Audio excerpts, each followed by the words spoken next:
Thank you, Claire. And in the wake of the assassination attempt, President Joe Biden has pulled his political ads and called for unity. Meanwhile, former President Donald Trump is also expected to change his tone when he addresses the nation at the Republican National Convention.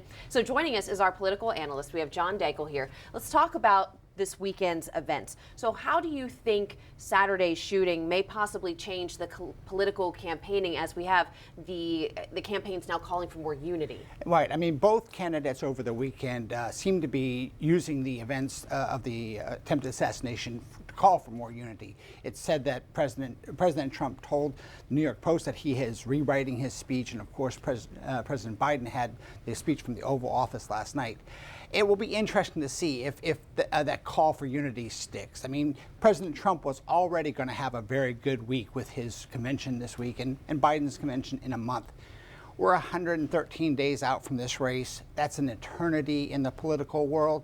So we'll see. I think you might see some of that, but I'm not sure that call for unity is going to stick over the long run. And at the Republican National Convention, we are expecting to find out who Trump's VP pick will be. How do you think Saturday's events will impact who he chooses as a vice president? Well, certainly between the attempted assassination as well as what happened in the debate a few weeks ago, I think there is a much heightened awareness of how important the vice presidential candidate pick is for both candidates. So I think certainly that we were supposed to hear about former President Trump's vice president pick yesterday. It obviously got postponed. I expect we'll probably hear it this evening.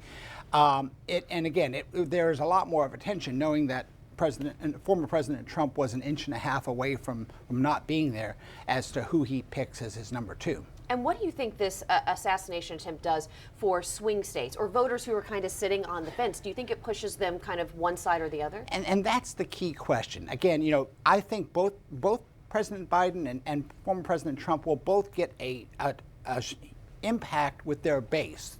They're probably both 1 points with their base, but does it affect those, what they call the 6 of 6, 6% of voters in 6 swing states? We're talking about about the same amount of voters who are in Jacksonville, Florida. Mm-hmm. There's going to be $10 billion spent trying to persuade those voters one way or another over the next 100 days.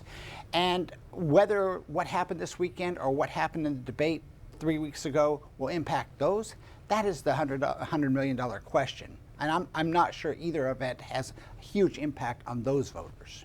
All right. Thank you, John Daigle. We appreciate your time this morning. Keith, back to you.